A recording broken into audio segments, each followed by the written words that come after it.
Buenos días a todos y muchas gracias por estar aquí hoy con nosotros. La idea de hoy es presentaros el último informe del Instituto de Estudios Económicos, que es un informe donde analizamos el derecho de la propiedad privada en España a través del Índice Internacional de Derechos de Propiedad, el IDP, que se elabora y lo publica por la Property Alliance, que es la institución más prestigiosa a nivel mundial en materia de medición de estos índices de propiedad.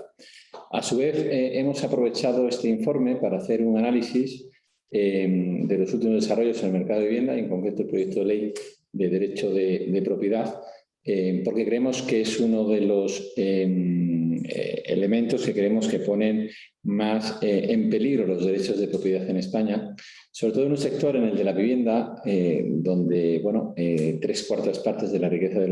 las familias en España están invertidas en vivienda y es el principal activo con que cuentan las familias y, por tanto, derecho de propiedad y vivienda es un elemento absolutamente fundamental para la economía española. También, a título introductorio, quiero decir que la elaboración de este informe han colaborado más de 15 autores prestigiosos, muy reconocidos en ese sector. Y creemos que, como bien es inhabitual en el marco del instituto, pues en esos informes, como veréis, contienen multitud de cuadros, cifras, que yo creo que son interesantes y que pueden dar lugar a muchas conclusiones y a sacar muchas ideas sobre el mercado de alquiler y el impacto de esta ley en el desenvolvimiento de este mercado de la vivienda, ¿no? Por empezar un poco por los resultados en materia de ese tercer trabajo sobre el Índice Internacional de Derechos de Propiedad, que, como decía, lo elaboramos con el Property Rights Alliance, pues España no sale bien parado, como tampoco salía en los informes anteriores, y se mantiene en la zona baja de la clasificación, ocupando la posición 26 de entre los 37 países considerados, que está claramente por debajo de la media de la OCDE y también del promedio de los países de la Unión Europea que pertenecen a dicha organización. España presenta un resultado de un 6,1% inferior a la media de la OCDE y un 5% por debajo de la media de la Unión Europea, casi un 20% por debajo de los países que mejor salen clasificados. De los tres pilares que recoge, digamos, este índice, el entorno legal y político, la propiedad material y la propiedad intelectual, España se sitúa por debajo en los tres del promedio de la OCDE y de los países de la Unión Europea, también con notables brechas frente a las economías que mejor se comportan. Creemos que este indicador es importante porque la fortaleza de los derechos de propiedad es absolutamente clave para el desarrollo económico y la prosperidad de los países. De hecho, los países que tienen un mejor indicador de propiedad, aquellos que protegen más la propiedad privada, tienen un mayor nivel de renta per cápita, tienen muchísimas menores tasas de pobreza, mucha más competitividad, más elevadas tasas de innovación y menores tasas de corrupción. Por tanto, esta vinculación de este índice con estas, variables es importante, ¿no? Como comenté anteriormente, aprovechando este informe de los índices de propiedad, hemos analizado también el impacto que los últimos desarrollos legales en el sector de la vivienda están teniendo en los derechos de propiedad de este sector, ¿no? Y como decía, tiene un especial interés porque en los últimos años han proliferado experimentos intervencionistas en regulación en materia de vivienda que están suponiendo un quebranto del derecho de propiedad y un lastre para lograr una verdadera mejora en el acceso a la vivienda. El proyecto de ley por el derecho a la vivienda bebe del espíritu de muchas de estas iniciativas que, como digo, regulan, creemos que de forma ineficiente y pueden generar muchas distorsiones en el mercado de la vivienda. Uno de los, medidas más importantes que se están tomando a través de esta ley y otras iniciativas es limitar los precios de los alquileres, ¿no? La experiencia empírica y yo creo que hay consenso por parte de la mayor parte de los economistas, y no todos, en que la restricción de los precios del alquiler lo que genera es una reducción de la oferta de vivienda en alquiler y al final pues tiene un impacto tanto generando escasez, pues acaba teniendo no en el largo plazo, sino incluso en el corto o medio plazo, un impacto también en precios negativo y sobre todo un deterioro del parque de la vivienda muy significativo. Es decir, se tratan de medidas que lejos de considerar los efectos que se pretenden,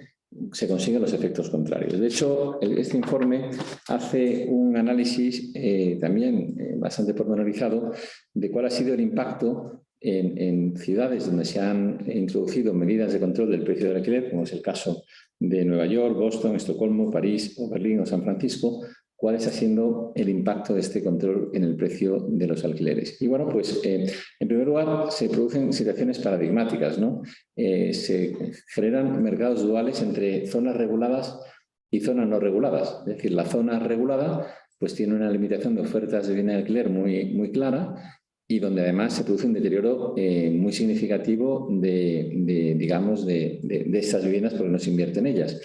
Y toda esta gente que vive en las zonas reguladas, como hay escasez de viviendas, se traslada a las zonas no reguladas donde se produce una presión al alza de los precios. Es decir, que tiene unos efectos indeseados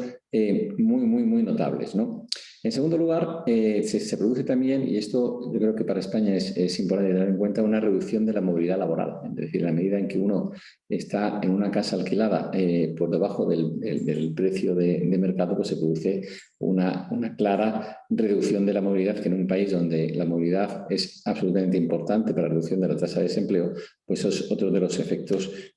nocivos. Especialmente significativo, por ejemplo, es el caso de Noruega, donde las limitaciones al precio del alquiler han generado listas de espera para acceder a una vivienda en alquiler de más de 500.000 de personas y con plazos superiores a 11 años en algunas zonas. Por ejemplo, en el caso de Berlín, se ha generado una contracción de la oferta en el mercado regulado de casi el 40%, lo que ha presionado fuertemente al alza los precios de la parte no regulada, es decir, el efecto que comentaba anteriormente. Y esto, está basado en los datos del estudio del prestigioso Instituto IFO de Alemania, ¿no? Que ha hecho un estudio sobre la vivienda interesante, ¿no? En el caso concreto de España tenemos la evidencia reciente del control de precios aplicado en Cataluña, donde se ha producido una significativa caída de la oferta y ha dado lugar a una dinámica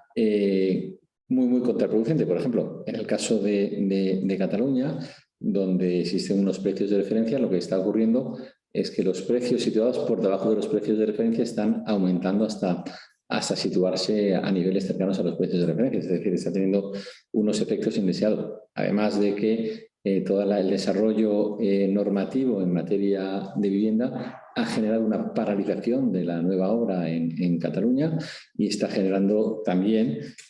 una limitación muy importante de las viviendas en alquiler y posiblemente veamos también un deterioro del parque inmobiliario en los próximos años. Es decir, que estas medidas intervencionistas al final tienen los efectos contrarios de los que se persiguen.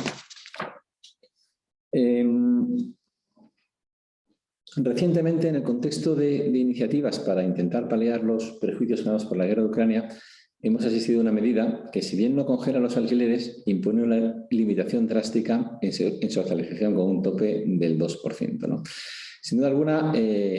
volvemos a lo mismo, es decir, estas medidas intervencionistas generan efectos indeseados, porque muchos de los alquileres ante estas intervenciones, los nuevos alquileres, para compensar de estas limitaciones, pues acaban poniéndose en niveles más altos, ¿no? Y yo creo que especialmente, y este informe también concluye, que es especialmente nocivo la discriminación entre grandes y pequeños propietarios. En España empezó a haber un desarrollo por parte de inversores profesionales que, digamos, invertían para realizar viviendas y alquilar,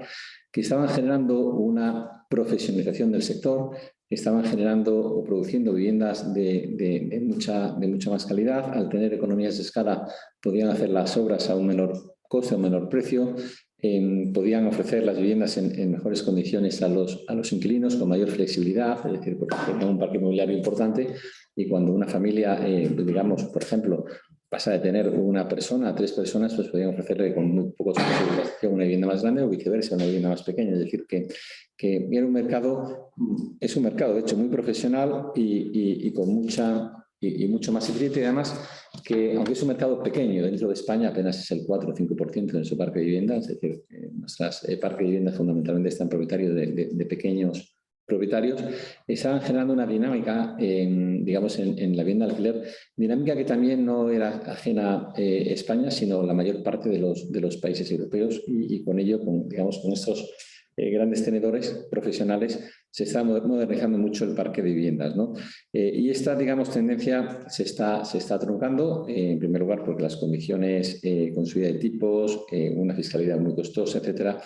lo están haciendo mucho menos interesante, y en segundo lugar, la inseguridad jurídica está haciendo que muchos de estos grandes inversores pues, estén tomando la decisión de salir de nuestro país como consecuencia de estas medidas regulatorias tan perniciosas desde el punto de vista del derecho de la propiedad. Otras normas que también vemos que están impactando, van a impactar negativamente, por ejemplo, es el destinar un porcentaje del suelo urbano consolidado a vivienda protegida, que no solo va a aumentar el precio de la construcción, sino que va absolutamente a paralizar la renovación de la vivienda usada en España y la modernización de la misma, porque no va a tener a cuenta hacer esas inversiones. Tampoco creemos que es eficiente la calificación urbanística del suelo para esa vivienda protegida, sobre todo tipo de suelos, dándole un carácter inmodificable, porque esto perjudica fundamentalmente a los grupos vulnerables que han comprado esta vivienda y que van a tener esta calificación indefinida de vivienda protegida. Especialmente preocupante, considera este informe, la tolerancia con la ocupación de viviendas. Existe una creciente legitimación que está accediendo en nuestro marco jurídico el fenómeno de las ocupaciones de vivienda y la suspensión de los desahucios. Digamos que esta ley es especialmente preocupante por lo relacionado con al amparo de la ocupación y, por ejemplo, se extiende la obligación de realizar una propuesta de alquiler social antes de interponer una demanda judicial. Son cuestiones que, al igual que los controles de precios, suponen una explotación regulatoria que vulnera el derecho de propiedad y que además hace recaer en los propietarios, sobre todo en los grandes tenedores, una obligación y responsabilidad que no les corresponde y que es deber, en todo caso, de la Administración favorecer el acceso a una vivienda digna. Esa tolerancia de la regulación con el fenómeno de la ocupación ilegal y la vulneración de la propiedad hasta esos extremos es, así lo concluimos, impropia de una sociedad avanzada y daña profundamente nuestro marco institucional, con todas las consecuencias negativas en términos económicos que eso conlleva. Desde un punto de vista económico, una de las consecuencias más directas, como decía, de estas medidas que favorecen, digamos, la toma de la ocupación de las viviendas, pues tiene una restricción en la oferta de viviendas en alquiler, sobre todo además para los colectivos más vulnerables a los que se pretende proteger, ya que los propietarios exigirán mayores garantías y priorizarán a individuos que demuestren solvencia. Por tanto, una vez más, ese tipo de medidas acaban perjudicando al grupo que se trata de proteger. El proyecto de ley de derecho a la vivienda suponía una excelente oportunidad para establecer una lucha clara contra el fenómeno de la ocupación ilegal,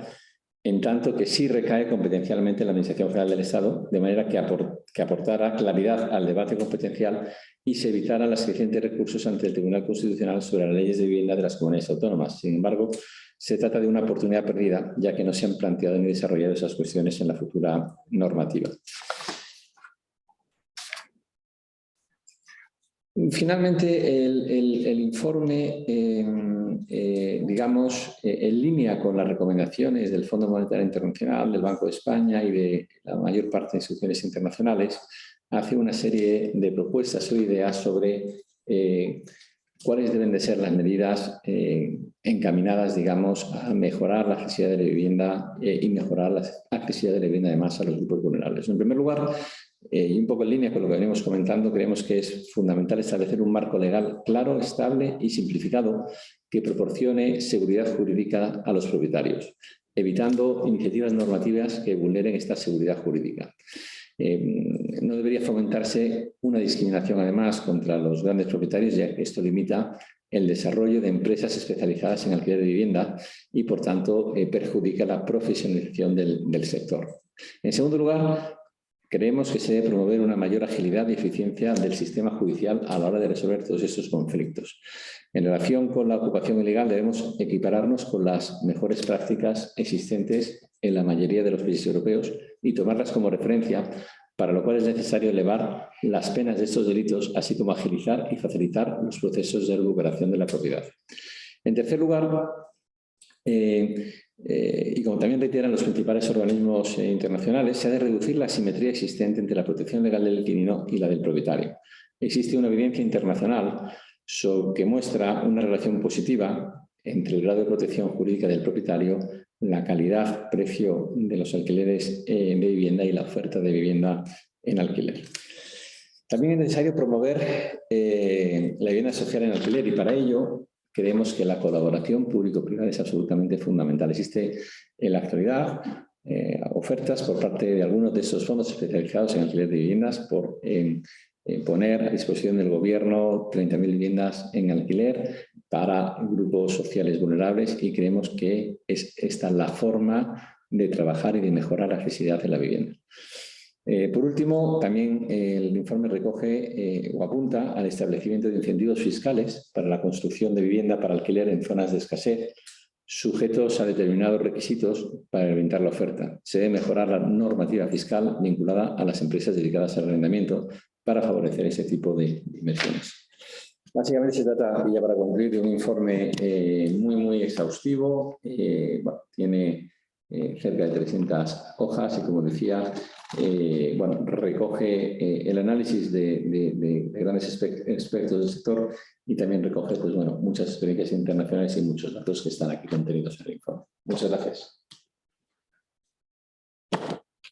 Tenemos una pregunta de Gabriel Santana Marina de RD. ¿Qué opinan de la propuesta de colaboración público-privada de 30.000 viviendas que han hecho los grandes tenedores para hacer vivienda social?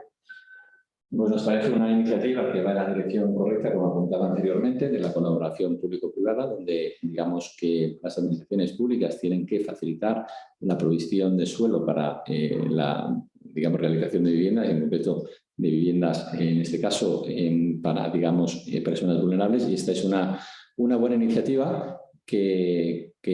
aparte pone a disposición del Estado un gran número de viviendas, como son 30.000 para esos grupos vulnerables.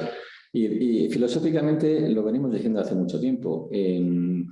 Estado tiene ahora mismo, y lo vamos a ver los próximos meses, muchísima presión desde el punto de vista presupuestario. Tenemos una presión presupuestaria enorme, muy poca capacidad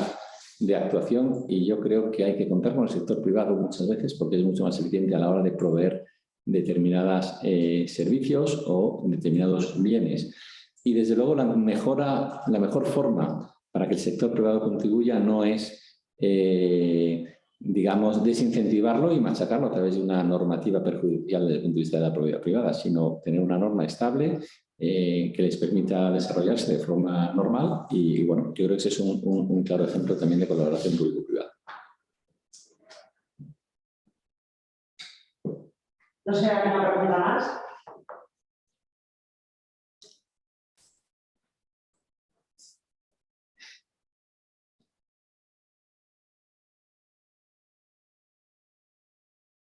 Muy bien, pues muchas gracias y... Un momentito. Sí. Sí, Javier da la razón. ¿Cree que el gobierno tiene como objetivo no legislar contra la ocupación y proteger a los ocupas? Pues no lo sé, pero nosotros creemos que se debe de proteger al propietario, se debe de proteger la propiedad privada y se debe proteger el derecho a la propiedad. Ya hemos visto digamos, en la introducción del informe que aquellos países que presentan un índice de protección de la propiedad más elevado son los que tienen más riqueza, mayor PIB, menor pobreza, menor corrupción, etc. Y por tanto creemos que es un bien en sí mismo, digamos, la protección de esos derechos de propiedad a través de la lucha contra la ocupación ilegal y también a través de no introducir una regulación que digamos que atenta contra los derechos de propiedad.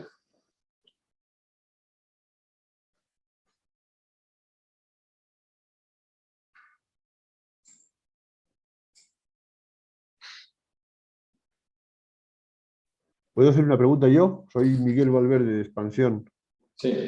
Sí. Quería preguntarles, ya le he oído al señor Fernández de Mesa sobre el tema, pero a ver si me podía explicar mejor. ¿Qué le parece la limitación del 2% de la subida de los alquileres que ha establecido el gobierno en las últimas medidas para, como respuesta a la salida de la crisis generada por la guerra de Ucrania? Muchas gracias. Se ha introducido como una medida temporal que al final esas medidas acaban siendo más permanentes que temporales. El problema de estas medidas es que muchas veces son ineficaces. Nosotros lo que queremos, y son ineficaces porque muchas veces lo que ocurre es que en unos casos, pues bueno, se desincentiva a la inversión en vivienda y a la puesta de viviendas en alquiler, es decir, porque si de forma recurrente el alquiler está por debajo de la inflación, pues bueno, lógicamente esto perjudica al propietario de una vivienda y a lo mejor pues no le interesa ponerla en alquiler o invertir o desarrollar suelo para hacer, para alquilar casas, ¿no? Y en segundo lugar, pues bueno, en ocasiones se produce el efecto contrario porque digamos que los alquileres suben cuando son alquileres nuevos para compensarse esta medida y, por tanto, pueden tener incluso efectos contrarios. Es decir, las limitaciones de precios